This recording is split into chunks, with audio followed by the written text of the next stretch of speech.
I think one of the hardest things as a leader to do is to have difficult conversations with a volunteer, with a parent, with an employee. At least it is for me. I mean, I'm Enneagram. We're all different. So some people it seem it's really easy for them to do it. For me, it wasn't.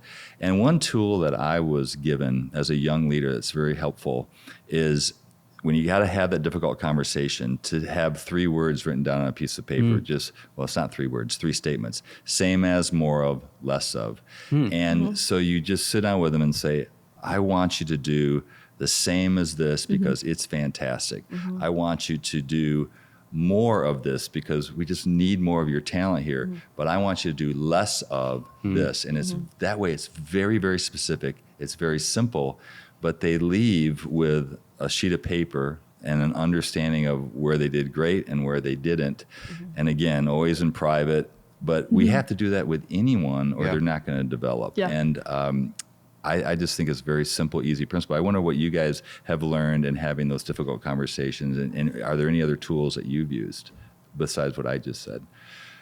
I think for me, I'm an Enneagram 9, and so I hate confrontation. And so for me, where I always wanted to start at a place where we both agreed on something. Right. And so I always, if we're talking about, ministry specifically, and so if I'm sitting down with a small group leader or a parent that's upset or senior leadership maybe in the church who's not happy with something that happened, I always wanted to start the conversation by us being on the same page about what we believe about their student maybe, or about what we want to happen in the ministry or something along those lines, so that, hey, whatever we talk about here, we both agree on a heart level of what we're attempting to do, what we're trying to do. And maybe we're going to disagree, or we're both going to recognize a way that didn't happen well and we need to redirect, but we all agree on, but this is what we're trying to do. I think that naturally, if you start with what we need more of, that's the positive, and usually you agree on what's going well. So I think we're actually saying it in 2 different ways, but the principle is always start with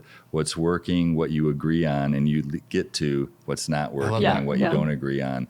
And then I think that's a great and I think other way to thinking say about what the other person, thinking about how they might receive what you're about to say. Like we all kind of think through our own lens of like, I'm an Enneagram 9 or I'm a sanguine temperament or whatever the case may be, whatever your personality test that you prefer du jour. But we always think through our own lens.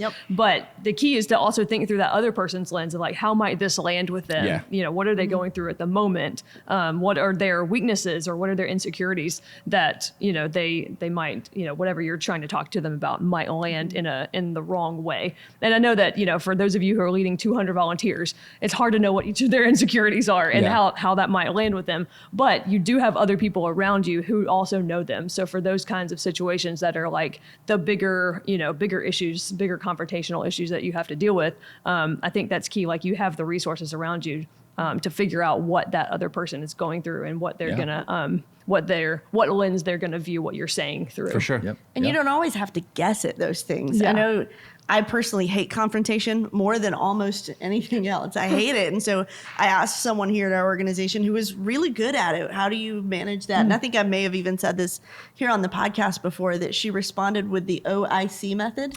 Oh, yeah. Which was, you talked about this in tell staff the meeting. person what you observe. Thank you. Tell the person what you observe, like their behavior and how you interpret it. I interpret that to mean that you don't like me very much, or I interpret that to mean you don't like your job very much.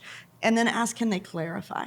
Is that really what you meant? Because most of the time, I'm not very good at interpreting what someone else means. Yeah. So it's been helpful for me to say. So it's the letters, right? O, I, and C, the letter. Okay. Observe, interpret, and clarify. That's good too. So, Joel, I observe that you yelled at me, which did not really happen and has never happened. Just before we recorded. Right. And I interpret actually, I do want to that meet to with mean, you after this In private. Less of, more of saying. Interpret that to mean I need to start the job search soon. Can you clarify? Wow, that got deep real quick. Yeah, really. No, I thought we were talking about volunteers. That's a great tip. It was very helpful for me.